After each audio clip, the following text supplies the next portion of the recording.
Premiership Rugby, folks. Wasps 39-31 over Bath. Weird game. Really weird game. Wasps.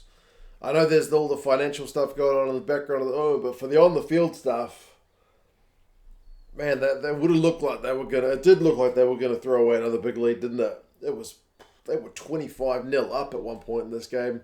And they could have lost it, but they hang on. We'll go through some key events and stats, and you guys can let us know your thoughts. It's a evening game over in the UK, so a nice kind of morning game for me here in NZ.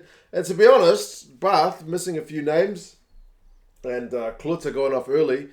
Despite all that, their defence was looking pretty good, man. Big hit on Launchbury, big turnover one early, but then essentially Wasps did the same to Bath when they had a chance down the Wasps end. So pretty tentative start for the first kind of 10 minutes with Wasps eventually opting for a 3 to get themselves, on the board. And then Bath start to creak a little bit from that point, I felt, because the first penalty was just one that comes from pressure. The second one was basically some big Wasps carries from the restart. The Bath guys starting to look like they're a bit falling off the pace, and then a soft offside one. So 6-0 after, before the 15-minute mark. And then Bath's first real chance, which in the scheme of things looks like a bit of a miss now, but I mean, Gallagher, the fullback, dropping a kick through ball. It was kind of a high ball, chipped through from the wing. I mean, it was a real chance. He dropped it. Better than a 50-50? Probably. But either way, nothing comes of it.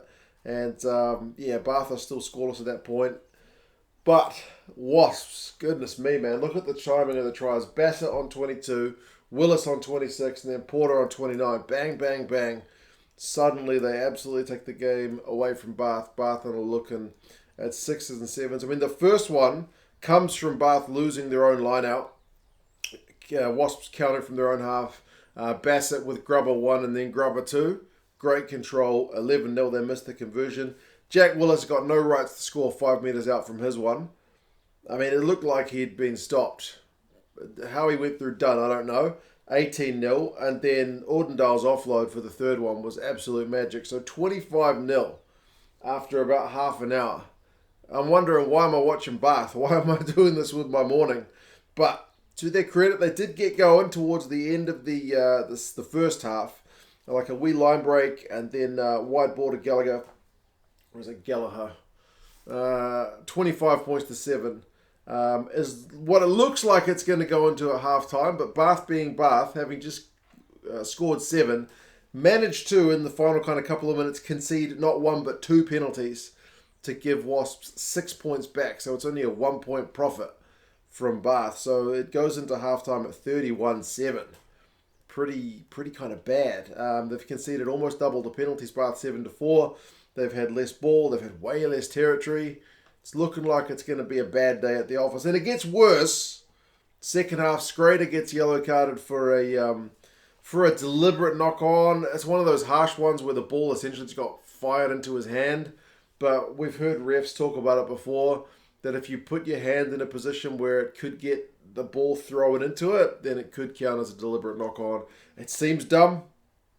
I don't know that his hand was particularly in the way, but I guess it was. So he gets carded, and sure enough, Wasps managed to get their bonus point try. What a wide pass from Umanga to set that one up, 36 points to 7. They did miss the conversion.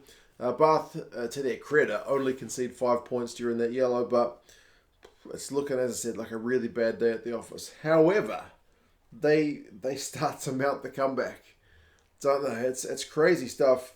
I mean, Dunn gets his first of 2 after a big period of pressure. It took a while, but it came through the maul, 36 points to 14. And then Jack Willis, head-v-head contact, which last season, the start of the season, in both Super Rugby, Premiership, there were a lot of red cards for this kind of thing, but it's now more... the refs tend to give these as yellows. So that one's a yellow for him. And Bath punished, man. Joseph with the try. I wrote the note, is the comeback on? Remember, it's still 36-21. So surely not. But then Spink, the midfielder, he saves what would have been a potential try when Bath are kicking it through. It's good desperation, but it's all kind of for naught because Dunn gets his second one like a couple of minutes later anyway from a maul. So suddenly, man, 36-28, that's 14 points during the yellow card. Bath could have taken a 3 during that yellow card when there was like 4 minutes left when they got the second Dunn try. But man, they wanted to go for the jugular, so credit to them for it. Willis comes back on, and then Umaga immediately concedes a high tackle penalty. It's like just more pressure on Wasps. The maul gets stopped. Bath go 18 phases. They eventually cross-kick it with the advantage. Thokana Singer can't take it, so it's drop ball. Wasps have conceded like 7 penalties in a row by this point. Bath, like 8 points down. Opt for the 3, which kind of makes sense, seeing as time was not on their side. So at least that gets them into 36-31. They've already got the 4-try bonus point. Now they're sitting in a losing bonus point situation as well. And with a potential chance to win the game at the death. They are trying to run it out their own half, but then get pinged for kind of the extra crawl back onto the knees after a tackle. 79 minutes. That's the game. And then Wasps have a chance to take away that losing bonus point from Bath, and they do it. Umanga's penalty goes in off. So kind of heartbreak for the Bath guys. They probably deserved the losing bonus point for that, but I mean from their point of view, given that they were 25-0 down, getting even 1 point out of this game is something. So maybe we are seeing something from Van Graan, despite the fact they are still winless. So no losing bonus point, but yeah, like I mentioned, better at full time than it was looking at halftime. Possession finishes 57-43, territory 53-47. But, I mean, it was just a game of two halves, wasn't it?